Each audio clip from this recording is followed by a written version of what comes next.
ఇప్పుడు sun stroke daughter stroke గట్టిగానే తగిలిందట కేసీఆర్ కి. మరి సన్ స్ట్రోక్ కదా అంతా. ఇప్పుడు కేసీఆర్ అనేవాడు రెగ్యులర్ ఎవరిని కలవకపోవడం, ఎవరికి ఇంటర్వ్యూలు ఇవ్వకపోవడం, తను ఎప్పుడో కలిసినాడు కలుస్తాడు అనమాట. అంత పోయిన వాడి యొక్క అదృష్టం మీద ఆధారపడి ఉంటుంది తప్ప ఒక్కొక్కరు 40 రోజులు 2 నెలలు 3 నెలలు కూడా ఆయన కలవడానికి మనందరికీ తెలుసు కదా. ఎన్నో సందర్భాలు ఇంటర్వ్యూ కూడా మనం అనుకున్నాం. ఆయన అపాయింట్మెంట్ ఇవ్వడు, 40 రోజులు వెయిట్ చేయించాడు, 2 నెలలు వెయిట్ చేయించాడు ఒక్కొక్కళ్ళని. సో ఆ సందర్భంలో ఈయన అక్కడ పార్టీకి ఇప్పుడు ఎప్పుడైతే అమెరికా నుంచి ఉద్యోగం ఊడిపోయినాక వచ్చాడో ఆయనకు వేరే పని లేకుండే. రెడీమేడ్ కుర్చీ ఉంది అక్కడ, రెడీమేడ్ ఉద్యమం ఉంది. అంతమంది కేసీఆర్ ఏమన్నాడు, మియా బీవి తప్ప ఎవరు లేడు, మీ ఇద్దరే ఉన్నాం, మేము ఖతం దీన్ని కమిట్ అయిపోయినామంటే అంతే. ఇక కేసీఆర్ తెలంగాణ వచ్చేదాకా ఇది అన్నాడు కదా, సావనైనా వస్తా కానీ తెలంగాణ తేకుండా ఉండే సమస్య లేదని కొట్టి చంపండి అన్నాడు కదా. ఇవన్నీ డైలాగ్స్ ఆ రోజున్న టైంలో ఆయన మధ్యలో 2006లో 7లో వచ్చాడు, రిటర్న్ వచ్చాడు. వచ్చిన తర్వాత రెడీమేడ్ ప్లాట్ఫామ్ ఉంది అక్కడ అంతే. KCR ticket followed by victory, ఆ తర్వాత వర్కింగ్ జనరల్ సెక్రటరీ, దెన్ ఈ మొన్నటి సందర్భంలో అయితే వర్కింగ్ ప్రెసిడెంట్. ఇన్ని రకాలుగా ఆయనకు పదవులు వరించుకుంటూ రెడీమేడ్గా అంతా కాడరు వ్యవహారం అంతా. ఈయన దొరకడు కాబట్టి ప్రతివాడు ఆయన దగ్గరికి పోవాలా. ఆ ఉన్న హరీష్ని క్రమక్రమంగా దూరంగా నెట్టివేశారు. ఆ పార్టీని క్యాప్చర్ చేశారు, ఉద్యమ పార్టీని కేటీఆర్ అండ్ కవిత క్యాప్చర్ చేశారు. క్యాప్చర్ చేసిన సందర్భం లోపల వాళ్లకు ఎనలేని అహంకారం అహంభావం కూడా వచ్చాయి. వాటి యొక్క ఫలితం అనేది ఈరోజు కేసీఆర్ అనుభవిస్తున్నాడు అంటున్నా నేను. అదర్వైజ్ ఇనిషియల్గా ఆయన నిర్మాణం చేసిన పార్టీలో మీరు అన్నట్టు లాయలిస్టులు ఉండేవాళ్ళు, ఉద్యమకారులు ఉండేవాళ్ళు, ఏదైనా సరే ఒక పెద్ద చర్చ, దాని మీద రియాక్షన్ అని ఉండేది. ఇప్పుడు అసలు ఆ కూతురు అరెస్ట్ అయితే కానీ కొంతమంది ఏమంటారు అంటే కేటీఆర్ ఎంతున్నా కూడా తండ్రికి భయపడతాడు అని అంటారు. కానీ ఇప్పుడు ఐ డోంట్ బిలీవ్. అంతేనా? కవిత అంటే ఆయన లేని ప్రేమ భయం క్వశ్చన్ అక్కడ అరైజ్ కాదు. కేటీఆర్ అనేవాడు అంతగా భయపడతాడని అనుకోరు. ఏది ఏమైనా హరీష్ అనేవాడు, కవిత, కేటీఆర్ వీళ్ళు ముగ్గురు కూడా ఆ సాయంత్రం 7 తర్వాత ఆ రూమ్లో కూడా వచ్చేవాడు కాదు. ఆయన దగ్గరికి వచ్చే ప్రయత్నం అది ఎన్నడూ చేయలేవాడు. ఎందుకంటే ఆ 7 తర్వాత చర్చల లోపల ఎంతోమందిని ఆయన బండాబూతులు తిట్టాడు. చాలా 7 తర్వాత పొరపాటున వాడి గ్రహపాటు అయిపోయినోడిది అంతే. కొంతమంది అంటే డైలీ వచ్చేవాడు వస్తాడు, ఆ ఒక్కరోజు ఆయన పికప్ చేసుకుంటాడు, వాడి చాప్టర్ క్లోజ్. వీరమల్ల ప్రకాష్ కానీ, లేకపోతే రెహమాన్ కానీ, చంద్రశేఖర్ కానీ, మన లక్ష్మీకాంత్ కాదు పాప, ఆయన ఎప్పుడేమన్నది కానీ, విజయరామారావు గారు, నేను కానీ మేమందరం కూడా బాధితులం కదా. సో ఆ 7 తర్వాత కూర్చొని దెబ్బతిన వాళ్ళలో మేము కూడా ఉన్నాం. సిట్టింగ్లో కూర్చోవద్దు. అందుకే ఆయన రాడు, చాలా తెలివిగా కేటీఆర్ వచ్చేవాడు కదా. మార్నింగ్ ఏదైనా పనులున్నా ఉదయం 2-3 లోపల ఆ వ్యవహారాలన్నీ సర్దుకొని వెళ్ళేవాడు. హరీష్ కానీ నేను కానీ చాలా తెలివిగా అవతల పడేవాళ్ళు. అంత ప్రేమ ఉంటే కూతురు మీద కనీసం అరెస్ట్ అయితే కూడా రెస్పాండ్ అవ్వలేదు కదా.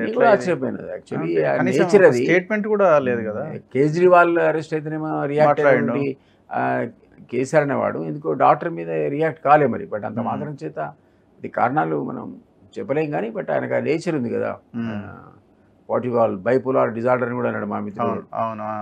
ఇవాళ ఒక రకంగా ఉంటాడు, రేపు ఇంకో రకంగా ఉంటాడు.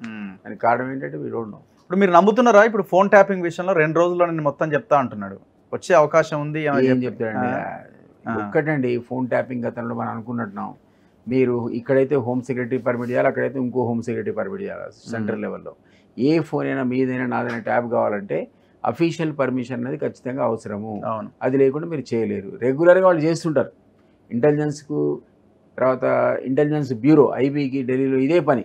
వాళ్ళ పని ఏంటంటే దేశ వ్యవహారాలు, ఇది దేశ భద్రతకు భంగం కలిగించే వ్యవహారాలు కానీ, లేదా క్రాస్ బార్డర్ టెర్రరిజం కానీ, ఎక్స్ట్రీమిజం కానీ, వీటి గురించి సంబంధించిన టాక్ కనుక మీ ఫోన్లోనో నా ఫోన్లోనో ఉంటే అట్లాంటి వాళ్ళు మనకి కాంటాక్ట్ చేస్తే వాళ్ళు ఒక 3 months మన అనుమానం వచ్చినప్పుడు వాటిని పరిశీలించి ఆ రికార్డ్ అంతా అన్అఫీషియల్గా చూపించే అధికారులకు, ఈ కారణం వల్ల మాకు పర్మిషన్ కావాలని చెప్పి ఇది చించేసి నెక్స్ట్ డే నుంచి అఫీషియల్గా రికార్డ్ చేస్తారు. ఫస్ట్ రికార్డ్ అయిందంతా అన్అఫీషియలే. సో ఇది రికార్డ్ అయిన తర్వాత కనుక ఇన్క్రిమినేటింగ్ ఎవిడెన్స్ దొరికితే అప్పుడు మీ మీద కేసు బుక్ అవుతుంది. సో అందుకోసం ఆ ఫెసిలిటీని అడ్డం పెట్టుకుని వాళ్ళు జనరల్గా చేస్తుంటారు. ఆ ప్రతిపక్షాల యొక్క అలిగేషన్ ఏంటంటే వాళ్ళు మావి కూడా ట్యాప్ చేస్తున్నారు, మావి ట్యాప్ చేస్తున్నారు. చేయరు అనడానికి అవకాశమే లేదు. ఈ మధ్యకాలంలో ఇజ్రాయెల్ టెక్నాలజీ వచ్చిన తర్వాత, పెగాసిస్ సాఫ్ట్వేర్ వచ్చిన తర్వాత ఈజీ అయిపోయింది అసలు. ఆ సాఫ్ట్వేర్ మీరు కూడా కొన్ని కోట్ల రూపాయలు అవుతారు, అందుకే ఎవరు తెలుసు ఇండివిజువల్ తెచ్చుకున్నట్టుంది. కానీ అది మీ అందుబాటులో ఉంటే అసలు మీరు ఏ నెంబర్ అందులో ఫీడ్ చేస్తే వాళ్ళ యాక్టివిటీ అంతా మీకు డిస్ప్లే అవుతుంది మొత్తం స్క్రీన్ మీద. సో ఈ కార్యక్రమాలు ఉన్నాయి కాబట్టి, అవకాశం ఉంది కాబట్టి కేసీఆర్ అనేవాడు తెగించి డెమోక్రటిక్ నామ్స్ని పక్కకు పెట్టి ఈ పని చేశాడు. అందుకని హరీష్ రావు టెలిఫోన్ ట్యాప్ కూడా అయిందని మనం విన్నాం కదా. ఆ కారణం చేత మొన్న కేటీఆర్ అంటున్నాడు 2022లో నాకు కూడా మెసేజ్ వచ్చింది యాపిల్ వాడు, మరి నేను ఎవరికి ఆ రోజు నేను ట్విట్టర్లో పెట్టినా అంటుండే. ఎవరున్నారు గవర్నమెంట్లో మరి, ఎవరి బాధ్యుల్ని చేయాలి? ఆయనే కదండి. అదే కదా, అంటే వాళ్ళు చెప్పే క్రమంలో అవన్నీ మర్చిపోతున్నాడు. మేము పవర్లో ఉన్నాం ఆ రోజు, మేమే పవర్లో ఉండి ఇప్పుడు మీరు ఈయన కేసీఆర్ చెప్పినా గొప్పరాని అనుమానం చేసాం. ఈ కాంట్ డూ ఇట్. ఒక్క సింగిల్ నేమ్ నేను అఫీషియల్గా చేయించాలని చెప్పమని చూద్దాం. You can't do it. Telegraph act అదే కదా, పర్మిషన్ లేకుండా మీరు ట్యాప్ చేయలేరు. ఇంతకుముందు చెప్పింది కూడా రెగ్యులర్ మీరు ట్యాప్ చేసినా అందులో ఉన్న ఎవిడెన్స్ మీరు అన్అఫీషియల్గా చూపించి పర్మిషన్ తీసుకొని తెల్లారిని చేయాల్సిందే. కానీ ఒకసారి మీకు పర్మిషన్ వచ్చినా ఆ పర్మిషన్ ఎట్లాంటి పర్మిషన్ అంటే విదిన్ 3 months ఒక కమిటీ కన్స్టిట్యూట్ అవుతుంది. ఆ కమిటీ మీరు రివ్యూ చేస్తుంది, ఈయన చేసిన ఫోన్ ట్యాపింగ్ వ్యవహారాన్ని చూస్తుంది. చూసి ఇందులో దేశ భద్రతకు సంబంధించిన కానీ టెర్రరిస్టులు కానీ ఏమి లేవురా బాబు, ఈ పర్మిషన్ అవసరం లేదు, క్యాన్సిల్ చేస్తుంది ట్యాపింగ్. అంత పకడ్బందీగా ఉంటుంది యాక్ట్ అది. దాన్ని వైలేట్ చేసి ఇష్టం వచ్చినట్టు నీ సొంత మనుషుల మీద, బయటవాడి మీద, ప్రతిపక్షాల మీద, రియల్ ఎస్టేట్ బిల్డర్ల మీద ప్రతి వాడిది ట్యాప్ చేసి మనం బ్లాక్మెయిల్ చేసి డబ్బులు వసూలు చేసి ఇంత భీభత్సం చేస్తారు అసలు. దాన్ని అడ్డం పెట్టుకొని ఈరోజు కొన్ని నియోజకవర్గాలకు అఫీషియల్గా డబ్బులు పట్టుకుపోయాయని చెప్తున్నాడు, కొన్ని చోట్ల పట్టుకున్నా అంటున్నాడు. అట్లా ఓపెన్ గా స్టేట్మెంట్ ఇస్తున్నాడు అధికారులు. ఫామ్ హౌస్ ఎమ్మెల్యేల కొనుగోలు కేసు అది కూడా అంటున్నారు. అంటే దాని అర్థం ఏంటి, ఈ రోజు గెలిచిన వాడు గెలిచినట్టు కాదు, ఓడినవాడు ఓడినట్టు కాదు. సో చీఫ్ ఎలక్షన్ కమిషనర్ దీన్ని సుమోటోగా స్వీకరించాలి, లేదా మీలాంటి వాడు కంప్లైంట్ చేయాలి. ఇప్పుడు ఎక్కడెక్కడైతే వీళ్ళు డబ్బులు పంచి గెలిచిన అంటున్నావు అది మొత్తం రద్దు చేయాలి కదా. మీరు పిటిషన్ రద్దు చేయాల్సిందే. ఈ ఎలక్షన్స్ ఖచ్చితంగా రద్దు కావాల్సిందే. ఆఫీసర్ చెప్తున్నాడు ఇందిరాగాంధీ గతంలో కేసు ఉందని చెప్తున్నాను, మొన్న కూడా పేపర్ లో వచ్చింది. 1980s లో అనుకుంటా ఇందిరాగాంధీ ఇట్లాగే నిబంధనలను ఉల్లంఘించి గెలిచింది అని అంటే ఆనాడు కోర్టు ఎలక్షన్ రద్దు చేసిందట, అంటే డిస్క్వాలిఫై చేసింది. అదే కదా దాని తర్వాత ఎమర్జెన్సీ పెట్టడానికి ఫేమస్ అదే కేసు కదా. అప్పుడు ఆ రోజుల్లో తర్వాత ఆయన హెల్త్ మినిస్టర్ అయ్యాడు. కాన్స్టిట్యున్సీలో ఆమెతో పోటీ చేసి మళ్ళీ కోర్టు డిక్లేర్ చేసింది, ఆయన గెలిచాడు. వెంటనే ఎమర్జెన్సీ పెట్టిన దారి తీసింది ఆ judgement. Allahabad famous Allahabad high court judgement ద్వారా ఇప్పుడు ఆ జడ్జిమెంట్ ఇక్కడ ఇప్పుడు ఆ ఒక్క కేసులో చిన్న అంశాలు అవి చిన్న చిన్న అంశాలు టెక్నికాలిటీకి సంబంధించిన అంశంలో అక్కడ క్యాష్ లేదు, ఇవన్నీ లేవు, ఉన్నాయి రకరకాల టెక్నికల్ వాటికి వాళ్ళు అంటే నామ్స్ ని అతిక్రమించి చేశారనే దాని మీద ఆమె డిస్క్వాలిఫై చేసింది అలహాబాద్ హైకోర్టు. దాని మీద ఆమె ఎమర్జెన్సీ పెట్టింది దేశవ్యాప్తంగా. అది సంచలనమైనటువంటి తీర్పే అప్పుడు అలహాబాద్ హైకోర్టు. దాన్ని లెట్ టు ఎమర్జెన్సీ ఆమె పెట్టడం వల్ల జనతా పార్టీ అధికారంలోకి వచ్చింది. ఆ తర్వాత మళ్ళీ ఆమెను అరెస్ట్ చేస్తే పబ్లిక్ సింపతి తీసుకొని మళ్ళీ అంతకంటే భారీ మేడతో మళ్ళీ ఆమె తిరిగి వచ్చి వీళ్ళు నడపలేకపోయారు 2.5 years మించి. ఎందుకంటే చాలామంది మేధావులు ఉండరు. సో అన్ని మేధావులు ఒకే వరలో కత్తుల్లాగా ఇవ్వడలేక మళ్ళీ ఆమెను తీసుకొచ్చే పరిస్థితి ఏర్పడదు. దేశం అంతా చూస్తుంది అది. సో దానికంటే దారుణమైన స్కామ్ అంటున్నాను. అది ఎక్కడో దేశంలో మనం ఎదురు దగ్గర జరిగింది కానీ పేపర్లో చదువుకునే వ్యవహారమే. కానీ ఇక్కడైతే మన కళ్ళెదురుగా ఇంత పెద్ద ఎత్తున ఇంతమందిని వాళ్ళ పర్సనల్ లైఫ్ లేకుండా, ప్రైవసీ లేకుండా అందరి మీది నాది కూడా ఉంటుందని అందులో అనుమానం కూడా లేదు కదా.